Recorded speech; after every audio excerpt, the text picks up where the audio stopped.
Okay,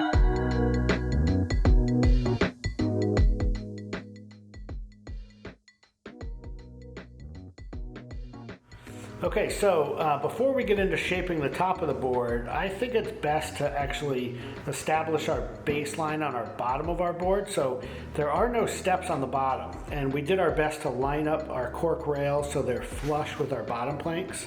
But I think gives you a little practice here. We'll actually smooth out our bottom rails and make sure they're nice and flush coming off our bottom planks. So this cork sands pretty easily with 80 grit sandpaper and a piece of wood. If you have a rasp or different tools, you can try them. I think the finer tooth sides of any kind of rasp or Japanese rasp would be better than the rough side, but honestly 80 grit with a piece of wood is pretty effective.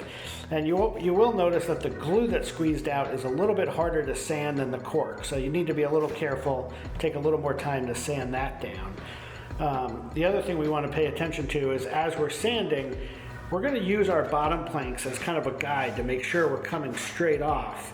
We want to make sure that we're sanding with the grain like you always would. And we also want to make sure that we're not sanding through this plywood very far. So even though we're using it as a guide, I'm trying not to put a lot of pressure on my plywood. All right, so as you're going, there will be some imperfection in these rails. It's just kind of part of the nature of the process. For example, right here, we've got a little place where the cork either tore out or it was miscut or something happened. So there's a little low point. We don't want to chase that. We want to kind of let that be for now. If we took everything down to that low point, we'd actually create a little divot in the rail. So, we're kind of thinking about the whole surface as a whole and don't get too caught up in any little imperfections. That will likely shape away when we're actually rounding the bottom corner of the rail. And even after that, little things like that will actually fill with our epoxy and fiberglass when we go to glass the boards.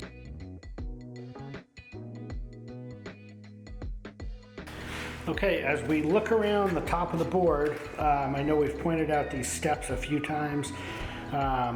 Again, our goal here now is to basically connect the steps down to the apex of the rail, which is identified by this line on the outermost rail band. So to start out, we're going to again take our block of wood with our sandpaper, and we're going to just start to blend this innermost rail band in with the top planks. So we know everything has to come down smooth and rolling off of the deck of the board. So we're going to take down anything that's proud of that deck, and we're going to slowly start to kind of roll it down into this apex.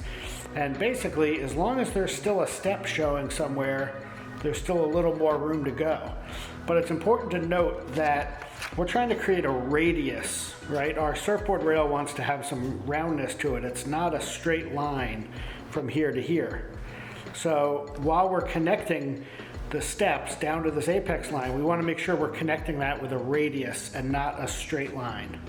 As I work my way around, I'm going to use this Shinto rasp. It works pretty well. I am trying to follow the angle of the deck as I work my way around the board. So in the middle of the board, the deck might be a little more sloped. The nose or the tail of the board, the deck might be coming off a little flatter. So I want to try to create basically an extension of whatever the deck of the board is doing where I'm working. So whether I'm using a block of wood and sandpaper or this rasp, I'm using almost my finger as a guide, and I'm sliding this on the board. And I want to avoid touching the planks with this tool. So I'm trying to hold it at a way that is going to allow me to do that. And just take it down until I'm really close.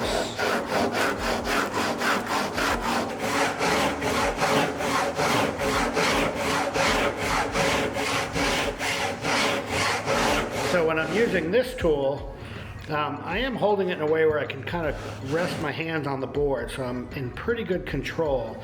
This is a more aggressive tool, so it does take off material a lot faster.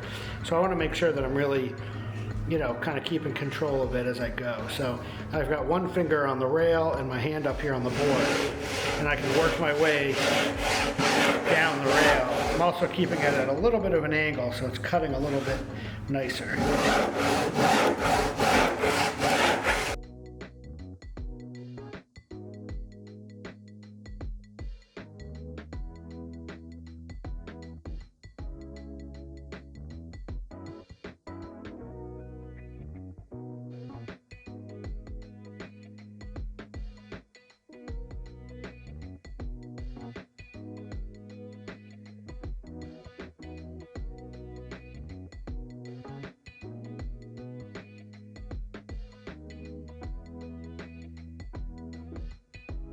Okay, so again, we've shaped our rail. This is a nice, pretty fluid radius coming off our deck and rolling down to our apex line.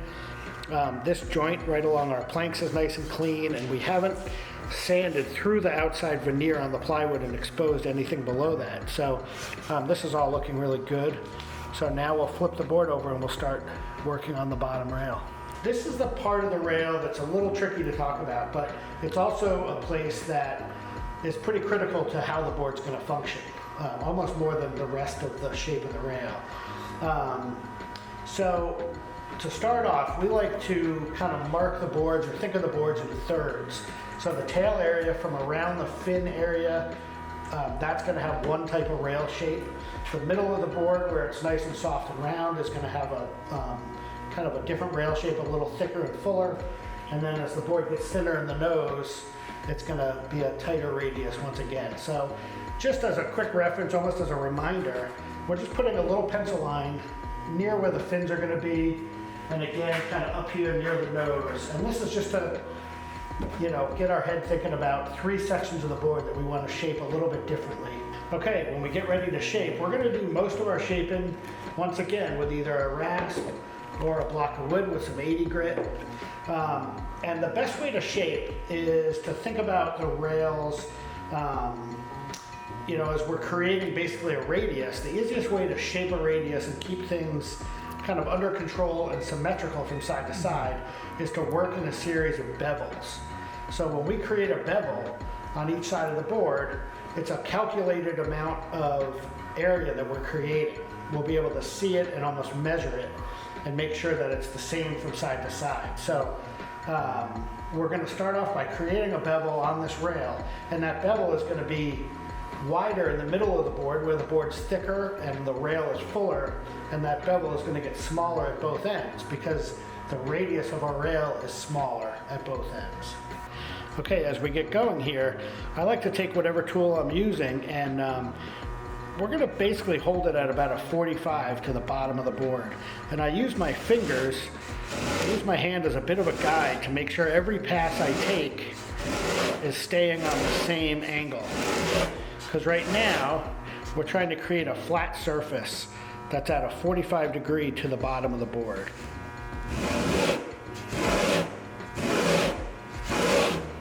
All right, so our first bevel is finished. If you look along here back in the tail, the bevel, or this flat surface that we created, is narrower, meaning it's the two corners are closer together. If you don't need to put a ruler on here. If you did, you might notice that this is a 1/4 inch, where up here in the middle of the board, that bevel might be more like 3/8 of an inch. But it's a nice flat surface, about 45 degrees from the bottom of the board. And it's getting a little wider here in the middle, and then it gets narrower again up around the nose of the board. It's important to note that this first bevel is really most of the work. I'd say 70% of the material you're going to remove is in this first cut. After this, all you're really doing is working to remove the corner created by this bevel. So this upper corner and this lower corner. So it's much less material. As you go, the more bevels you create, the smaller each bevel is going to get. Back here in the tail, as we move back, with this board in particular, we want a nice tucked hard edge coming off the bottom of the board. So from our pencil line back, we're only really going to work on shaping away this lower corner of the bevel. This inside corner actually is going to become our tucked edge. So we want to make sure from our pencil line back we leave that.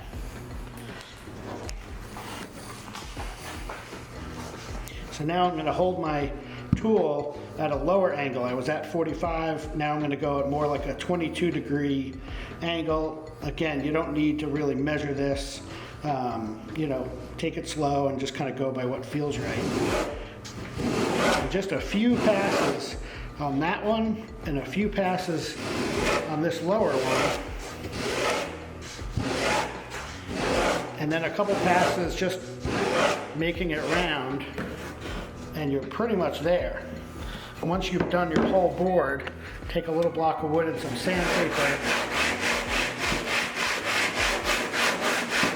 and just roll that around your rail, and you've got a nice shape that blends right into our apex line and right around to the deck of the board. As I'm doing my final sanding, I'm always making sure to kind of roll the piece around as I'm working fore and aft. The nice thing about cork is there is no real grain, so you can kind of go in any direction and not worry too much about scratching it. But I want to make sure that I'm kind of rolling my piece of wood as I go, and that helps to eliminate any little facets or bevels left over. Back here on this particular board, we've left a nice hard edge, kind of a release edge on this mini Simmons. And up here around where our line is, it starts to blend in a little further and further under the board. And I can always fine tune that and take some of that away, but for now I feel pretty good. Here in the middle, it's nice and full and round. And as you get up here in the nose, that radius starts to get a little tighter and the nose is rolled up, just to give this board a lot of lift in the nose. But otherwise, yeah, a little bit of detail sanding on this board and we should be good to get it into glass.